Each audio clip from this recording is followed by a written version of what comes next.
Hey guys, welcome back to the Writer's Inn. Today we're going to go over 10 books that are going to help you improve your craft as a writer, but also will help you save some time in the long run on your creative journey. If that sounds important to you, or you just want to make my day, feel free to like, subscribe, share with your friends, and comment down below.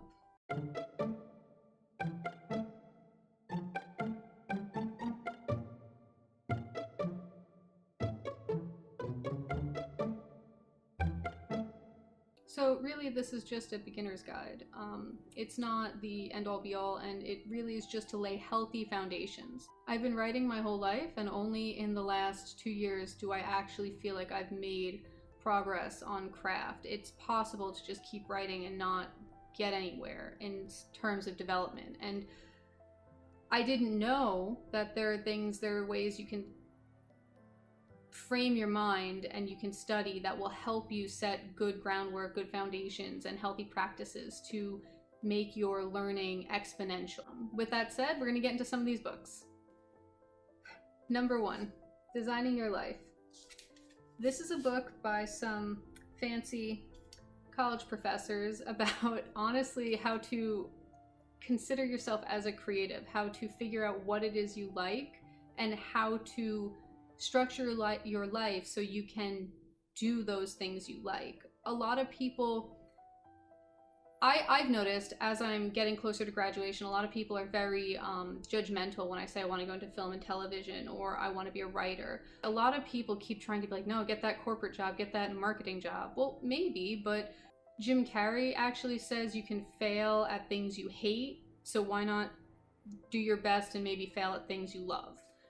So I think this book is really revolutionary in helping people feel really step by step that there is a way to that dream career that they want, and it works for any industry, whether you're trying to do film and television, whether you want to do poetry, whether you want to do art, or you want to be a novelist. Like, it just helps you frame what you like. So for example, my husband, we used some of the exercises from the book, and he went from saying, well, I want to work in video games, to I really enjoy puzzle solving. And since video games is a industry of just constant puzzle solving, I think there's never going to be something that bores me. There's always going to be a new challenge. So that shift in his mind frame, or his mindset, really is helpful to determining how he's projecting for his future. For me, I already knew what I wanted, and I knew pretty solidly what I liked about what it is I wanted, what I loved about writing. And so this book helped me understand how to get there, how to network in a productive, actually wholesome way. So number 2 is this book called The Clockwork Muse. It's a really little book, super quick and easy. It's by Evyatar Zerubbabel, who actually, this book was recommended by a professor of mine at Fordham. And the reason I'm recommending that book is because it's just a quick read, and it teaches you how to kind of Pavlov's dog your response to writing. So how to set into schedule and routine the ability to write. And the more you do that, the more you're writing on a routine, the more when you sit down to write, it'll come naturally. So it really is like a mix of psychology and best writing practice, and it can help with academic papers, it can help with novel writing, with screenwriting. It's just about discipline, routine, and good form, which is great if you're not the type of writer that normally can make that happen for yourself. Like, the guy codifies it right there in the book. It's great. Okay, so number 3, bam, The Making of a Story by Alice LaPlante. This is a really cool book because it's great as reference. It's huge, but you don't have to read through the whole thing. It covers everything. First person point of view, beginnings and ends of chapters. It talks about narration, reliable narrator, dialogue, scene work, talks about creative writing as a whole, ways to frame it. It has examples, it has exercises, it has craft. It's basically what my professor at Fordham used for her class in reference, but I also just signed up for that masterclass, and it was in the referenced reading notes for Neil Gaiman's class. So, I mean, clearly it's a really good book to have on hand, and I definitely have gone back to it just to peruse when I'm in the middle of something or I'm stuck. John Truby, Anatomy of Story. The glare's pretty bad. That's okay, that's why there's one right there. You can see how used this is for me. Like, it's just full of pieces of printer paper that I bisected this book with. So the thing is, screenwriting, it has so much, discipline in terms of what you learn for plot, character development, the hero's journey, outside forces. And the nice thing about it is, because film is like an audiovisual medium, you have to see these things. So it really helps you externalize the ideas of plot and like how you portray them. So you can take that and transplant it easily, all that knowledge and that discipline of structure, of plot, of character development, into novel writing or any other different form of storytelling. This just is it's relatively short. It's all right, so like just 400 pages, but they're really easy. You can break them down to sections and to chunks. This book for me just felt like a one-stop shop for just cementing everything I needed to know about screenwriting as a beginner. I mean, you can definitely get more in depth, but if you just have no idea what's going on with screenwriting, you want to know like kind of why it's such a big deal as far as like discipline, what it can teach you, this is a great book to start with. All right, these next two books. This is basically a masterclass in story. It's an entire book on story and what that means. He does speak specifically to the film TV medium, but the thing is, I really like screenwriting is just so transferable, and insofar as like the discipline they're teaching, the arcs, the storytelling. I mean, it's storytelling in a specific medium, but the way they focus on plot. Yeah, I just, if you are the type that has a million characters and you just don't know how to get a hold of story, or you know, plot always kind of eludes you, yeah, he's got you covered. He also has you covered on our next one, number 6, dialogue. Yeah, this is important, I think, because there's pretty much nothing worse than hearing flat dialogue that isn't resonant, that wouldn't be realistic, unless that's the intent. Dialogue is a really important tool because you can't really fake it. If everyone sounds the same in your novel, in your TV pilot, it really breaks that verisimilitude. Even my favorite author, Martin McDonough, in 3 Billboards, because I had been such an avid consumer of his other work, the dialogue started to sound a little, not contrived, more like his own author voice. Like, I heard his voice coming through the character, and I was like, oh, I don't know if that character, like, if saying that right now, it was the priest dialogue in 3 Billboards, with Frances McDormand, who's amazing, but like, that dialogue sounded so indicative of the author, not the character, that I kind of had the storytelling just broke there, and I was like, oh, okay, right, let's get back into it. But I mean, not that dialogue was bad, it's just, like, this book pretty much covers every single nuance. But dialogue there's just such a breadth of things you can focus on. It's not just, like, how it comes across. It's syntax, it's intention, it's, like, grammar, it's character development and plot development. Dialogue can do that on its own. It's how to withhold dialogue. It's a masterclass on the one element of craft that is really, really hard to kind of get a handle on, especially if you're younger and you don't really have that much life experience. If you're young and or if you grew up in like one area where maybe everyone has the same sort of accent, the same sort of ideas, they all talk the same. A really good example is Cuckoo's Calling. That's a great example of dialogues. Number 7 is Writing Down the Bones. This book by Natalie Goldberg is really, really, it's just fun and whimsical. It's short. Each chapter is so short, like a page or two. And imagine having a friend that is really supportive of your writing and really sweet and just always really excited about writing and is always coming up with these amazing ideas and was so impressed and excited that you were a writer and you guys went to cafes together and just wrote and like had a great time. That's this book. Every little chapter. And it's not like, it's just not gatekeepy. It's not pretentious. It's really down to earth. Some amazing wisdom, some amazing insight on how to write.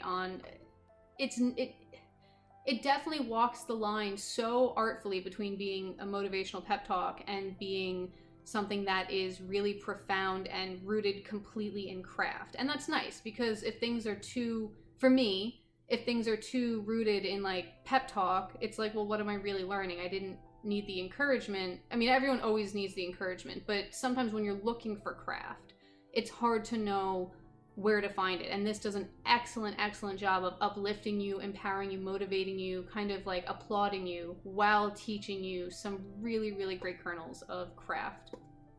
All right, now number 8, Writing and Selling Short Stories and Personal Essays by Wendy Lynn Harris. I think Writer's Digest does a really great job of putting together these, like publishing these really informational books. The thing I like about this book specifically is, one, it's full of what a good book would have on this. It has examples, it has like craft information, it has what I love is like resources, but it also, which is like really crucial, breaks down the industry as well. It breaks down the business side. So in the first half of the book, you get this wonderful kind of walkthrough of like what comprises these different forms, like what that means, where you like what they look like. They give examples, but then by the end, you're getting information on how to like edit and revise, how to find out places to send these to, what the community looks like. And I think that industry knowledge is really invaluable, and coupled with the way she walks you through the craft, it's a great read.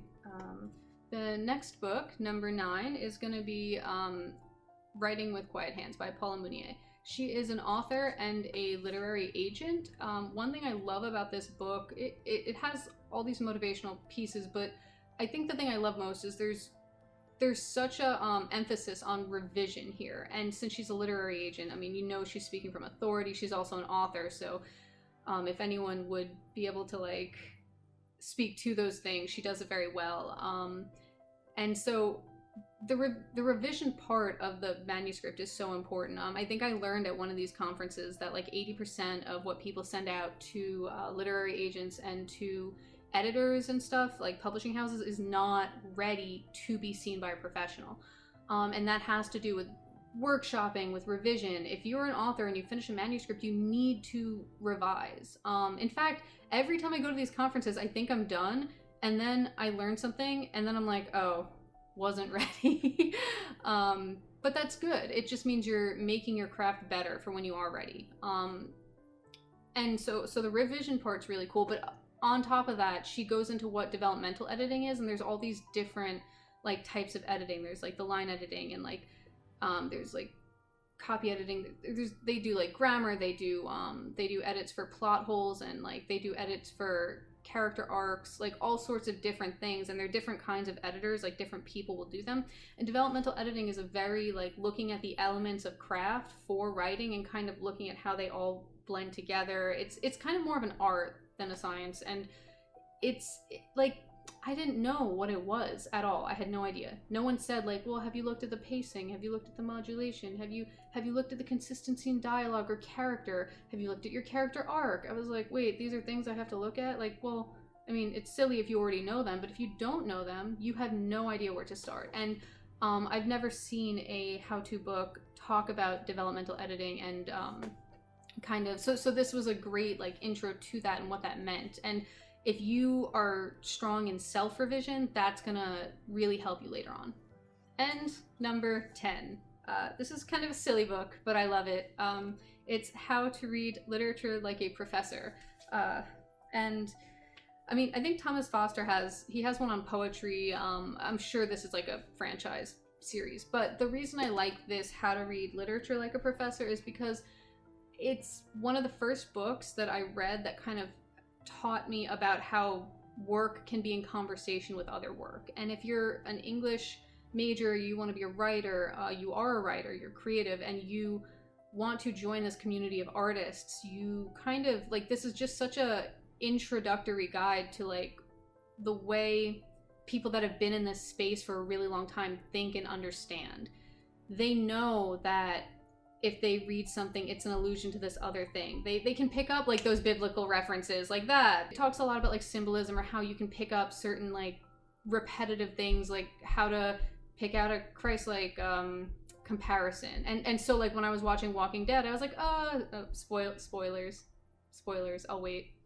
Okay, I'm not waiting anymore. Yeah, so if you were watching Walking Dead and you saw that season with Sasha where she killed herself to save the the thing. I mean, it wasn't a piece of literature, but it's storytelling. And I saw, you know, after reading this book, I definitely saw like, oh wow, she hits like 6 out of the 7, you know, check in the box for, you know, is this a Christ-like reference or character? It's just wonderful. I thought it was wonderful writing for that season, but it helps you understand the ecosystem and the interconnectivity of literature. So that was why I really appreciated the book. Yeah, I'm sure you can get more in depth in it. I'm sure it's a layman's guide. I'm sure it's not like for other professors, but the thing is, we all have to start somewhere. And I think if you aren't aware of that, or that's not something you're not reading and your brain's not pinging with, oh, this is referencing this is referencing this, oh, this is how this is in conversation with this other piece. Oh, I wonder what this author who has a different view would say about that. Like, if you're not doing that, that's fine. Just start with this. It's nice, it's relaxing, it's fun, it's an easy read. Yeah. So that was it. If you enjoyed that and haven't already, feel free to subscribe, like, or comment below. And if you have time, drop in the comments what your favorite reference book is. I'm sure there's a ton out there, and this is only the top 10 that I have. There's a bigger list of 25 down below. If it's not down below, it will be on my website.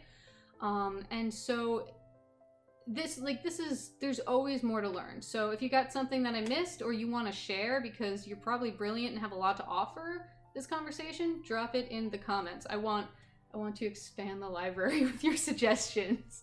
So thanks for spending time with me. I really appreciate it. I'll see you next time.